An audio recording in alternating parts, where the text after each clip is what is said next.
কিচ্ছু নাই, নিঃস্ব অবস্থায় কি দোয়া করতে পারেন একজন মানুষ, এই দোয়াটা শিখে নেন, ইনশাআল্লাহ আপনার জীবনের সমস্ত সংকট কেটে যাবে ইনশাআল্লাহ।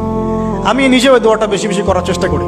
দোয়াটা হচ্ছে রব্বি ইন্নী লিমা আনজালতা ইলাইয়া মিন খায়রিন ফাকির। রব্বি ইন্নী লিমা আনজালতা ইলাইয়া মিন খায়রিন ফাকির। আবার বলেন, রব্বি ইন্নী লিমা আনজালতা ইলাইয়া মিন খায়রিন ফাকির। অর্থ হচ্ছে, হে আল্লাহ, তুমি তোমার পক্ষ থেকে আমার উপরে যে নিয়ামতগুলো দিবে, আমি এর জন্য ফকির হয়ে বসে আছি। আল্লাহ, অর্থ বুঝে পড়বেন ভাই। নামাজ, রোজা, হজ, যাকাত যাই করেন আল্লাহর ওয়াস্তে অর্থ বুঝে পড়বেন।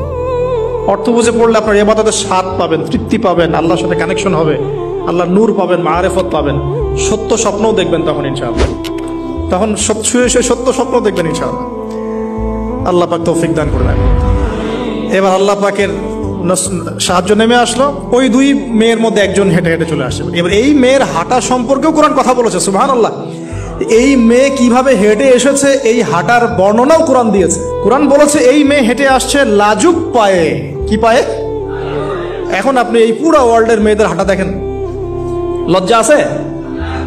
তাহলে মেয়েদের সাথে লজ্জা একটা গভীর সম্পর্ক আছে। এই মেয়ে প্রশংসা আল্লাহ পাক কোরআনে করলেন, লাজুক পায়ে, লাজুক ভঙ্গিতে, অবনত নয়নে